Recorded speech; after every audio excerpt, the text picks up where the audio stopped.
गुरुदेव मेरे प्यारे साथियों, इंदिरा रावत राजस्थान अजमेर से।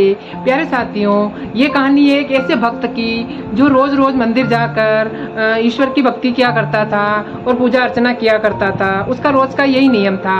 एक बार क्या हुआ कि वो अपने लिए एक बहुत ही अच्छी चप्पल की जोड़ी लेके आया, जो कि बहुत ही सुंदर और बहुत ही महंगी थी। तो वो चप्पल पहन के जैसे ही मंदिर में गया और उसने मंदिर बाहर सीढ़ियों के ऊपर अपनी चप्पल को खोल दी और अंदर गया, क्योंकि उस टाइम चतुर्मास्य का कोई मंदिर में प्रोग्राम चल रहा था और उसके अंदर एक बहुत बड़े महात्मा भी आए हुए थे जो कि प्रवचन सुनाते थे।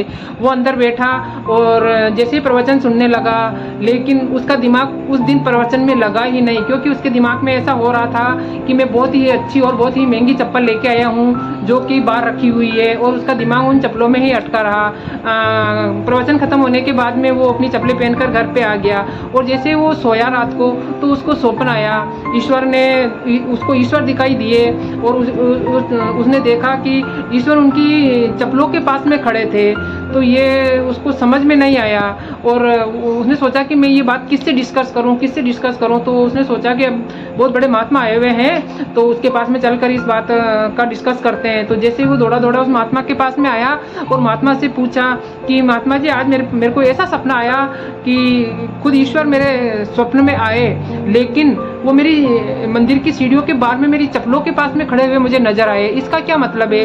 तो ये बात सुनकर महात्मा जी बहुत तेज हंसने लगे और उन्होंने बोला कि इसका मतलब ये है कि तुम यहाँ पर आए हो अपनी सारी चिंता परेशानियाँ दुख सब कुछ छोड़कर, जब तुम मंदिर में आए हो या मेरी भक्ति में बैठे हो तो सिर्फ आप ईश्वर में ही ध्यान लगाते, क्योंकि ईश्वर तो इतनी दया करते हैं कि तुम्हारा जहाँ मन होगा वहीं पर वो प्रकट होंगे और उसी चीज़ को तुम्हें देने की कोशिश करेंगे। लेकिन तुम्हारा ध्यान तो चप्पलों में था, तो ईश्वर तो इतने अपने भक्तों पे खुश होते हैं कि आपका ध्यान चप्पलों में था तो वो चप्पलों की रक्षा कर रहे थे। जब वो चप्पलों की रक्षा कर रहे थे तो अपनी रक्षा नहीं कर सकते थे क्या?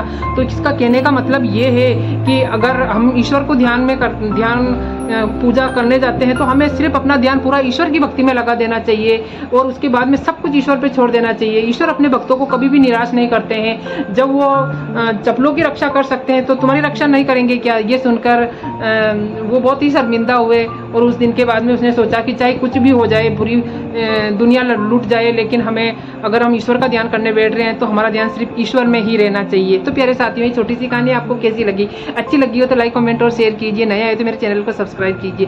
जय गुरुदेव।